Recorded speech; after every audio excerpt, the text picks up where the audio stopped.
Hi, my name is Melissa, and this lesson plan is on improving environment for students. The overall goal is to improve environmental areas for students. The top three learning needs are going to be increasing education on signs and symptoms of respiratory concerns, such as asthma, increase education on keeping a safe environment, and interventions to prevent risk factors such as mold or mildew growth. The target audience is going to be the school faculty, such as the management staff, custodians, and teachers.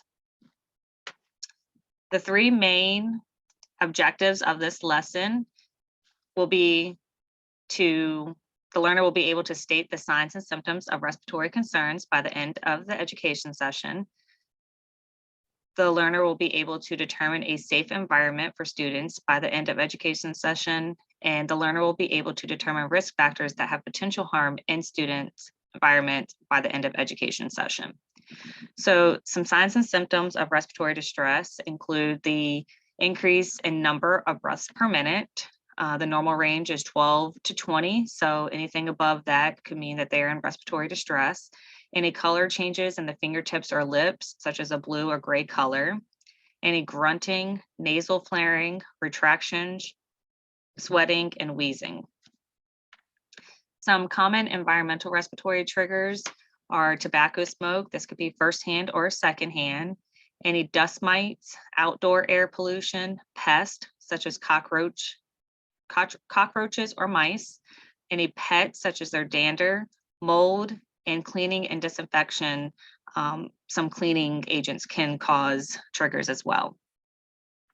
Some common steps to avoid respiratory triggers would be to avoid smoking and environmental tobacco smoke, making sure that if there are any family members or friends smoking, to not be smoking directly next to somebody or not in a closed space. Avoid outdoor and indoor allergens, irritants, and avoiding extreme cold temperatures. Avoiding exposure to insect or dust allergens, and avoid exposure to molds or mildew.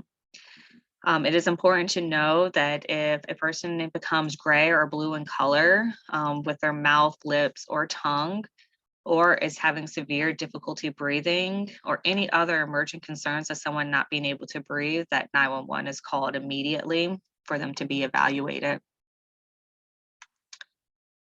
In addition to avoiding these triggers for respiratory, is making sure that we're doing a survey of any common areas to make sure that there's no mold or mildew.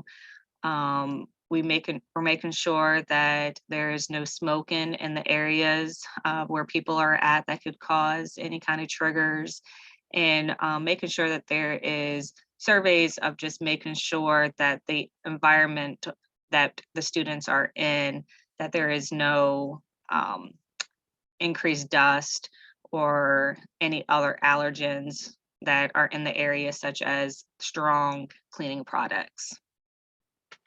Thank you.